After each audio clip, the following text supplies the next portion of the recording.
Hello even, কেমন আছো তোমরা? সবাই নিশ্চয়ই ভালো আছো। আর সবাইকে গুড মর্নিং। দেখো, আমি আমার মনে হয় সকাল সকাল ঘুম থেকে উঠে দোকানের সামনে চলে আসছি দোকান খুলতে। আমার বৌমা বললো, যা তোরা একটু দোকান খোল, আমি একটু কাজ করি। তো আমরা চলে আসছি দোকান খুলতে। দেখো, সকাল সকাল ওঠার একটা ফিলিংসই আলাদা থাকে। আমার মনার জন্য আজ আমি সকাল সকাল উঠেছি, কারণ আমার মনা 6টার সময় ওঠে আর আমি উঠি 7টার সময়। তার জন্য আমার মনার জন্য আমি 6টার সময় উঠেছি। ঘুম ভেঙে গেছে, সকাল সকাল উঠে গেছে বলে কান্না করছিল। একসাথেই ঘুমিয়েছিলাম আমি, আমার দিদি আর মনা আর আমার ছেলে তো রাত 12টা 1টা না হলে ঘুম থেকে ওঠে না। তার জন্য ও এখনও ঘুম থেকে ওঠেনি। সকাল 9টার সময় ঘুম থেকে ওঠে। এদিকে আমার মনা দেখো বদমাইশি করছে, বারবার বলছে আমি পড়ে যাবো সিঁড়ি থেকে। আর আমি এদিকে দোকানটা খুলে দিয়েছি। আর এদিকে দেখো আমরা সবাই রেডি হয়ে গেছে একটু ঘুরু ঘুরু যাবো বলে। বিকাল টাইম একটু ঘুরু ঘুরু যাবো। সকালের ব্লগের পর আমি আর ব্লগ করিনি। আর প্রচুর গরম পড়েছিল বিকালে, দেখার জন্য রিয়াক্ট দেখে বুঝতে পারছো কেমন গরম লাগছিল সবার। আর আমরা গাড়িতে উঠেছিলাম যাইমো টোটোতে করে একটু ঘুরু ঘুরু যাবো, পানিখালি যাবো, পানিখালির থেকে একটু চপ খাবো তাই ভেবেছিলাম। দেখো আমার দিদি পাখা নিয়ে চলে আসছে আর আমার মনা দেখো বোতল নিয়ে চলে আসছে, জলের বোতল। ভালোই করেছিল, আমার জলটা লেগেছিলো আমাদের পরে সবারই। আর আমরা চলে আসছি চপ খেতে। বাট আমরা চপ খেয়ে সবাই ভাবছিলাম এর থেকে ভালো আমরা পিৎজা খেতাম। 2টো পিৎজা অর্ডার করতাম, আমাদের সবার হয়ে যেত।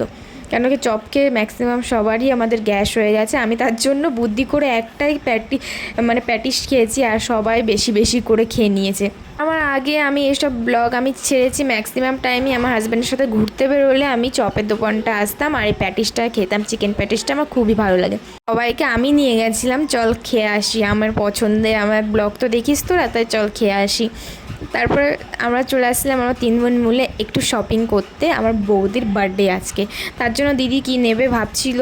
তা আমরা ঘুরে বেড়াচ্ছিলাম বাজার দিয়ে। ঘুরে বেড়াতে বেড়াতে এত জোরে বৃষ্টি নেমেছে, আমরা এক জায়গায় দাঁড়িয়ে পড়েছি, অন্ধকারের জন্য দেখা যাচ্ছে না। কারেন্ট চলে গেছিলো, প্রচুর ঝড় হচ্ছিল আর বৃষ্টি হচ্ছিলো। তবে ফাইনালি বৃষ্টিটা থেমেছে। আমরা হালকা বৃষ্টি পড়ছিল, ভিজতে ভিজতে আমরা চলে গেছিলাম ব্লাউজের দোকান থেকে। দিদি একটা ব্লাউজ নিয়েছিল, তারপরে চলে গেছিলাম কসমেটিকের দোকানে। আমি নিয়েছিলাম বৌদির জন্য একটা কানের, আমার দিদি নিয়েছিল বৌদির জন্য একটা সেট। আর একটা দিদি নেয়নি, ও বললো কালকে আমি কিনে দেবো। তারপর আমরা বসেছিলাম এক জায়গায় সবাই, গরমের জন্য কারেন্ট চলে গেছিলো, ইনভার্টার চলছিল। তারপরে কারেন্ট চলে আসছিলো বলে আমরা সবাই দেখো এসিতে চলে আসছি, টিভি দেখছিলাম এসিতে এসে শুয়ে শুয়ে। আর এদিকে দেখো বৌদির বার্থডে পুরো 12টার সময় হয়েছিল। 12টার সময় কেক কাটবে বৌদি, তার জন্য সবাই আগে থেকে রয়েছে। তারপরে এই 2টো গিফট দেখতে পাচ্ছ, এই 2টো গিফট দাদা দিয়েছে। আর ওইদিকে বৌদির মা একটা চুড়িদার দিয়েছে। আর বললাম তো দিদি একটা সেট দিয়েছে, আমি একটা কানের দিয়েছি। আর দিদি কালকে দেবে চুড়িদার একটা, সেটা আমি ভিডিও করিনি। আর দেখো গিফটটা আমরা সবাই গেস্ট করছিলাম যে কী হবে। আমার মনে গেস্ট করছিল যে একটা ঠাকুর হবে, আমি বলছিলাম একটা ফার্নিচার টাইপের হবে। একই লাগছিল ফার্নিচার ও ঠাকুরের মতো, কিন্তু খুব সুন্দর ছিল গিফটটা।